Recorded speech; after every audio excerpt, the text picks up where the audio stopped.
বাংলা একটি নাম, একটি ভূখণ্ড, একটি সভ্যতা। হাজার বছরের ইতিহাস জুড়ে এই ভূমি নানা রাজা, সুলতান এবং নবাবদের শাসনে গড়ে উঠেছে এক অনন্য পরিচয়। আজ আমরা জানব বাংলার ইতিহাসের সেই সময়গুলো যখন এই দেশটি ছিল দক্ষিণ এশিয়ার অন্যতম সভ্যতা ও বাণিজ্যের কেন্দ্র। চলুন শুরু করি সময়ের পথ ধরে হাঁটা। বাংলার ইতিহাস শুরু হয় প্রাগৈতিহাসিক যুগে, আনুমানিক খ্রিস্টপূর্ব 2000 সালের দিকে। নারায়ণগঞ্জ জেলার ওয়ারি বটেশ্বর এলাকায় আবিষ্কৃত হয়েছে তাম্র যুগের নিদর্শন। এখানে পাওয়া গেছে মুদ্রা, লৌহশিল্প, পোড়ামাটির ফলক এবং একটি প্রাচীন দুর্গনগরীর ধ্বংসাবশেষ। এটি ছিল একটি গুরুত্বপূর্ণ বন্দর নগরী। প্রাচীন বাংলায় গড়ে উঠেছিল বঙ্গ, সমতট, বরেন্দ্র এবং হরিকেরার মতো শক্তিশালী জলপথ। বঙ্গ রাজ্য ছিল একটি শক্তিশালী সামুদ্রিক শক্তি, যাদের বাণিজ্য ছিল দক্ষিণ পূর্ব এশিয়ার দেশগুলোর সঙ্গে। খ্রিস্টপূর্ব 544 সালে বিজয় সিংহ নামের এক বঙ্গ রাজপুত্র শ্রীলঙ্কা জয় করেন এবং দেশটির নাম দেন সিংহল। ধর্ম ছিল হিন্দু। গঙ্গারিদাই সাম্রাজ্য খ্রিস্টপূর্ব 4th শতাব্দী, দক্ষিণ বাংলার একটি শক্তিশালী সাম্রাজ্য।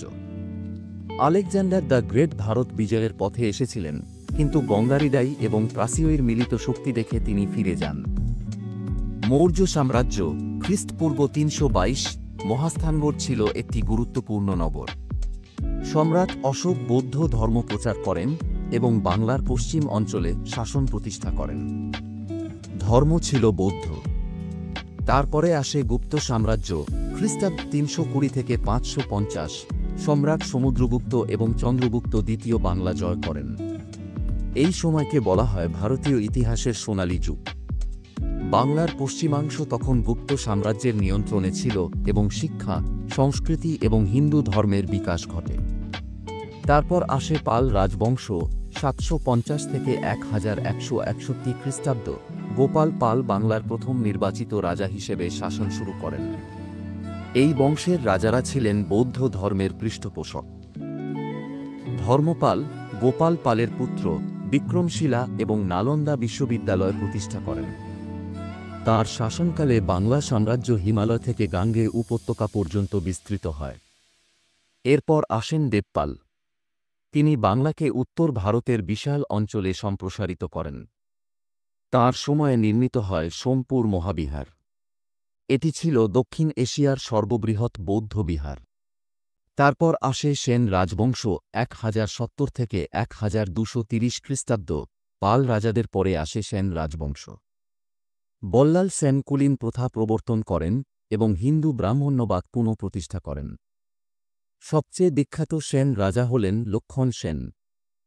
তাঁর শাসনকালেই 1204 সালে ইখতিয়ার উদ্দিন মোহাম্মদ বখতিয়ার খিলজি নদিয়া দখল করে মুসলিম শাসনের সূচনা করেন। ইখতিয়ার খিলজি বাংলা এবং বিহার দখল করেন এবং গৌড় নগরীকে রাজধানী করেন। তিনি তিব্বতের দিকে একটি ব্যর্থ অভিযান করেন এবং শীঘ্রই মারা যান।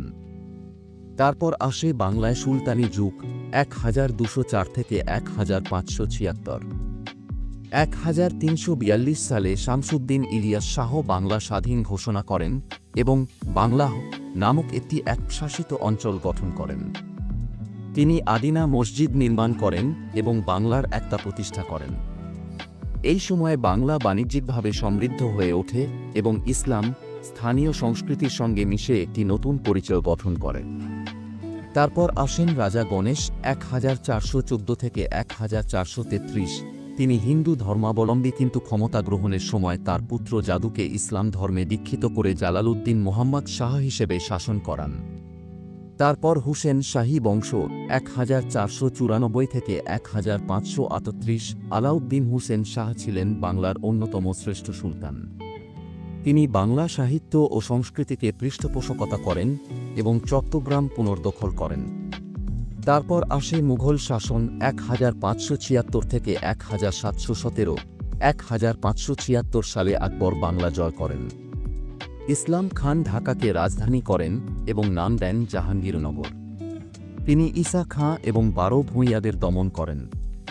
1664 সালে শায়েস্তা খাঁ সুবাহদার হিসেবে চট্টগ্রাম পুনর্দখল করেন এবং জলদস্যুদের নির্মূল করেন। তিনি অবকাঠামো উন্নয়ন করেন এবং দীর্ঘ ২৪ বছর শাসন করেন। তারপর আসে বাংলার নবাবী যুগ ১৭১৭ থেকে ১৭৫৭। ১৭১৫ সালে মুর্শিদ কুলি খান মুর্শিদাবাদকে রাজধানী করেন এবং বাংলার রাজস্ব ব্যবস্থা সংস্কার করেন। পরে নবাব আলীবর্দী খান মারাঠা আক্রমণ প্রতিহত করেন। ১৭৫৬ সালে সিরাজউদ্দৌলা নবাব হন। তিনি ইংরেজ বণিকদের সীমাহীন বাণিজ্যের বিরোধিতা করেন। ১৭৫৭ সালের পলাশির যুদ্ধে মীর জাফরের বিশ্বাসঘাতকতায় ইংরেজদের কাছে পরাজিত হন। বাংলার ইতিহাস মানে শুধু রাজা ও যুদ্ধ নয়, এটি সংস্কৃতি, ধর্ম, শিক্ষা এবং অর্থনীতির এক বিশাল যাত্রা। প্রতিটি যুগ আমাদের পরিচয় গঠনে ভূমিকা রেখেছে। এই ছিল বাংলার ইতিহাসের প্রথম পর্ব। সামনে আসবে আরও। যদি ভিডিওটি ভালো লেগে থাকে, লাইক দিন, শেয়ার করুন আর সাবস্ক্রাইব করতে ভুলবেন না।